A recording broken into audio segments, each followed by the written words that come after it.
Basantpur railway station पर धूप चटक रही थी। लोग आते जाते अपने अपने कामों में व्यस्त थे। भीड़ में एक आदमी उतरता है, चेहरे पर चालाकी, आंखों में आत्मविश्वास और कंधों पर अदा। उसका नाम मोहन है। वो बसंतपुर आकर कुछ बड़ा करने की ठान चुका था। लो भाई, आ गया बसंतपुर। अब यहाँ कुछ ऐसा करना होगा कि लोग मुझे माने, आदर करें और जो मैं कहूँ वही करें। स्टेशन के पास मोहन की नजर एक गुब्बारे बेचने वाले पर पड़ी। वो गुब्बारे वाला एक के साथ एक फ्री दे रहा था।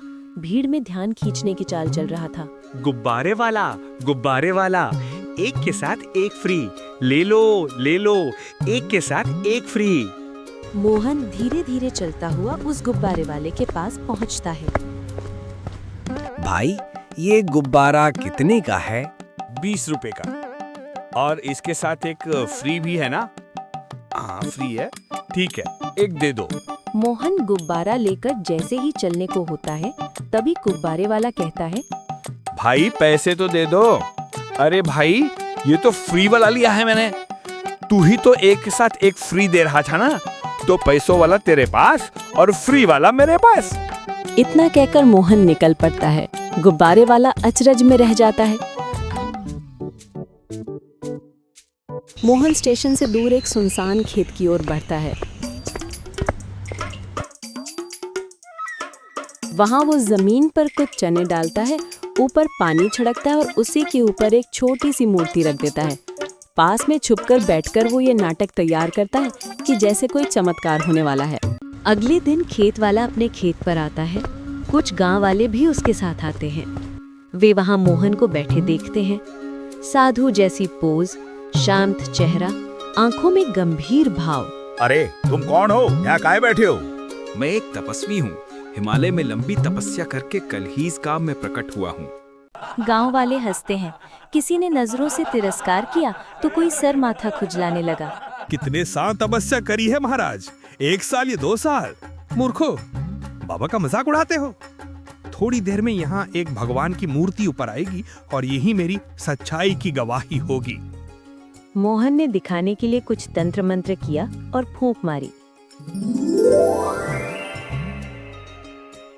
गांव वाले हंसे, मजाक उड़ाया, पर थोड़ी देर बाद जो हुआ, चने और पानी की वजह से जमीन से ऊपर उठती हुई एक मूर्ति दिखने लगी। गांव वाले हैरान रह गए।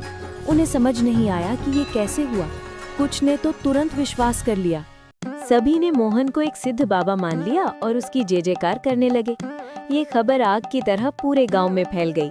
जिसने भी सुना वो देखने के लिए वहां आने लगा। गांव वाली औरतें, बूढ़े, नौजवान सब मोहन के पास आने लगे। वे उसे प्रणाम करने लगे।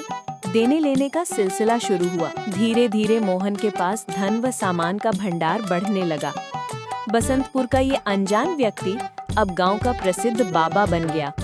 शहर से पढ़ाई करके लौटा एक होशियार लड़का रोहित मोहन की कहानी सुनकर शक में पड़ गया।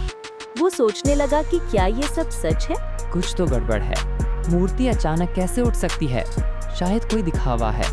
रात को रोहित चुपके से उस खेत की ओर चला जहां मूर्ति रखी गई थी। उसने चारों ओर देखा, कोई नहीं था। फिर उसने धीरे से मूर्ति को हटाया। ये क्या? मूर्ति तो चने और पानी में दबकर रखी गई थी, ऊपर तैर कर आ गई थी। ये सब दिखावा है। रोहित ने तुरंत अगले सुबह गांव वालों को इकट्ठा किया। आवाज में गहनता थी, आंखों में सच का दीपक। भाइयों, सुनो जरा, ये बाबा जो हमारे बीच आए हैं, ये असली बाबा नहीं। ये मूर्ति, ये सब दिखावा था। मैंने खुद देखा। रात को मूर्ति को हटाकर देखा, वो ऊपर नहीं होगी, वो चने और पानी की वजह से तैरकर निकली थी। पहले तो कुछ लोग मानने को तैयार नहीं हुए। विश्वास और श्रद्धा गहरी थी। फिर रोहित उन्हें खेत पर ले गया और सब कुछ दिखा दिया। ये देखकर सबकी आंखें खुली की खुली रह गईं। इस मोहन ने हमें धोखा दिया है, हमारे साथ फरेब किया है। हम इसे नहीं छोड़ेंगे। गांव वालों ने मोहन की जमकर पिटाई की ताकि वो दोबारा किसी को ठग न सके। फिर 2 गांव वालों ने पुलिस को सूचना दी। थोड़ी ही देर में थाने से पुलिस आई और मोहन को हिरासत में ले लिया गया। गांव वालों ने सारा सच बताकर FIR दर्ज करवाई। धोखाधड़ी, भड़काने और झूठे प्रचार की शिकायतें रजिस्टर हुई। किसी भी दिखावे पर तुरंत विश्वास न करें। खुद जांचें और सच की तरफ ध्यान दें।